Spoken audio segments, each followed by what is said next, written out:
네, 개념원리 127쪽 문자를 사용하여 식을 세우는 방법에 대해서 공부해 보겠습니다. 우리가 앞에서 했던 거 있잖아요. 그 어떤 수 문제 같은 거요. 예를 들면 어떤 수에다가 2를 더하면 5가 됩니다. 그러면 x 더하기 2는 5 이렇게 세우는 거 얘기하는 거예요. 그래서 만약에 보면요.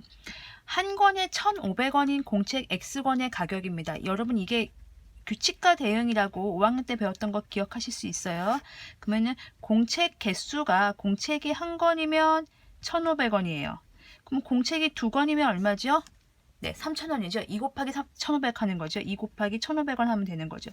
공책이 3권이면 3 곱하기 1,500원 하는 거죠. 자, 그럼 공책을 일반화시키겠습니다. x권이면 어떻게 될까요? 네, 1,500 곱하기 x, 즉 1,500x1 이렇게 쓰는 겁니다. 어려운 게 아니에요. 어려워 보일 뿐입니다. 우리가 알고 있던 거 유추해서 생각해서 쓰시면 돼요. 한 개면 곱하기 1, 두 개면 곱하기 2, 세 개면 곱하기 3이니까 x개면 1500 곱하기 x 해야지 이렇게 되는 거죠. 그래서 문자를 사용하여 식을 세울 때는 우선 문제의 뜻을 잘 파악하세요. 이걸 잘 읽습니다. 이게 수학적 의사소통입니다. 수학은 언어라고 했습니다. 그 언어로서의 기능을 배우는 거기 때문에 문제의 뜻을 파악하여 그에 맞는 규칙을 찾으시고요. 이런 식으로 규칙과 대응 보이시죠? 그리고 규칙에 맞도록 그 조건에 맞도록 식을 세우는 겁니다. 의사소통하는 데 중점을 둬야 되고요. 이게 수학 공부의 핵심이라고 생각하시면 돼요. 그러면 만약에 이런 거예요.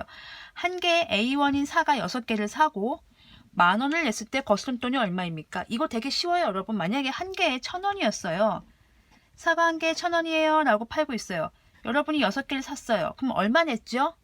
6,000원 냈죠? 자, 암산하지 말고 이렇게 합시다. 6,000원 낸 거예요.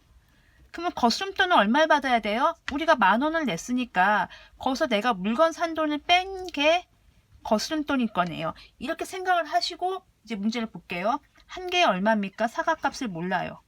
A1입니다. 몇 개를 샀어요? 6개를 샀어요. 그러면 모두 얼마 들었어요? 6A1이 사과값이죠. 그럼 우리가 필요한 거스름돈은 어떻게 해야 돼요? 원래 낸 돈이 10,000원이잖아요. 10,000원을 줬습니다. 근데 사과값이 6A1이에요. 그러면 그거를 빼고 남은 게 거스름돈입니다. 그냥 10,000원 빼기 6A 이렇게 쓰시면 됩니다. 이게 어렵지 않아요. 그러니까 10,000원을 냈으니까 실제 거스름돈은 어떤 상황에서 써요? 내가 지불한 돈에서 내가 낸 돈에서 내가 직접 물건 산 돈을 빼면 될 거 아니에요. 그럼 내가 낸 돈은 10,000원. 물건값은 6A. 그럼 둘이 빼면 거스름돈. 이렇게 편하게 생각하세요. 어렵게 생각하시면 한없이 어렵고요. 편하게 생각하시면 조금씩 풀립니다. 이런 일상생활의 문제는 좀 쉬워요. 근데 이제 여러분이 이제 싫어하는 게 이런 거예요.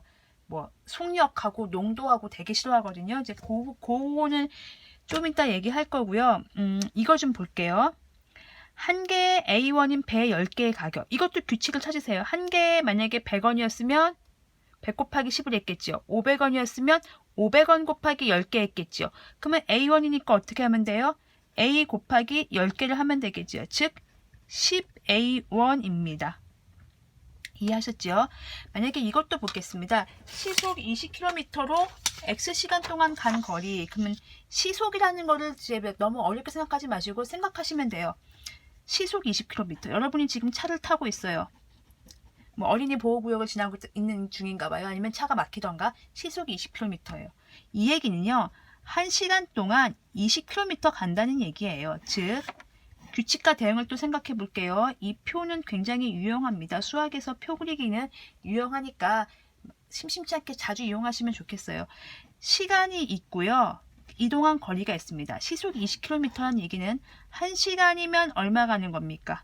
네, 20km 가는 겁니다. 그럼 2시간 동안은 얼마큼 이동할 수 있어요? 계산을 이해하면 40km 가겠죠? 곱하기 20 하는 거 보입니까? 3시간일 때는 얼마큼 이용합니까? 네, 60km 가겠죠. 즉, 규칙과 대응, 거리와 시간 사이에는 어떤 관계가 있어요? 우리가 5학년 때 배울 때 이렇게 배웠습니다. 시간을 뭐 별이라고 하고 거리를 하트라고 한다면 거리 하트는 시간에다가 곱하기 20을 한 겁니다. 이렇게 배운 거죠. 이제 이거를 중학교 올라오면 이렇게 배웁니다. 여기가 y, x 이렇게 써요. 그래서 거리 y는 x에다가 20을 곱하는 거니까 20x 이렇게 쓰는 게 규칙과 대응입니다. 이게 여러분들이 배울 2학년 때 배울 1차 함수입니다. 자, 그 얘기는 이제 잊어버리시고요. 선생님, 우리가 중요한 거는 몇 시간 동안 가는 거리예요. x 시간 동안 가는 거리잖아요. 곱하기 얼마 하면 돼요? 곱하기 20 곱하기 20 곱하기 20이니까 20 곱하기 x 킬로미터 이렇게 쓰지 않고 20x 킬로미터 이렇게 쓰는 겁니다. 이해 가셨습니까? 아, 거리는 시간하고 속력하고 곱하면 되는구나. 왜? 1시간 동안 20km 가니까 시간을 곱하면 속력에다가 그 시간만큼 간 거리잖아. 1시간 동안 간 거리인데 몇 시간 갔는지를 곱하면 이동한 거리가 나오는구나 라고 해서 이런 게 나오는 개념이 됩니다. 자, 요거는 다음 영상에서 설명해 드리겠습니다. 속력하고 소금물 농도가 굉장히 중요해서요. 그거를 먼저 설명을 드리고요. 그 다음에 할푼일을 설명을 드리고 뭐 거슴돈은 아까 봤으니까 이제 돈 얘기, 정가, 원가 요것도 어려워하시거든요. 그거 설명해 드리고 도형의 넓이 설명해 드리겠습니다. 그렇게 정리를 하시면 이 부분이요 굉장히 중요합니다. 왜요? 방정식에서 여러분들 굉장히 괴롭힐 거예요. 그래서 방정식에서 또 나오니까 지금 하실 때 정리를 좀 해놓으시고 잘 해놓으시고 방정식 가서 한 번 더 다지면 이제 확실하게 이해가 됩니다. 실생활에서 응용 문제라고 생각하시고 풀면 되겠습니다. 네, 그럼 다음 영상 봐주십시오.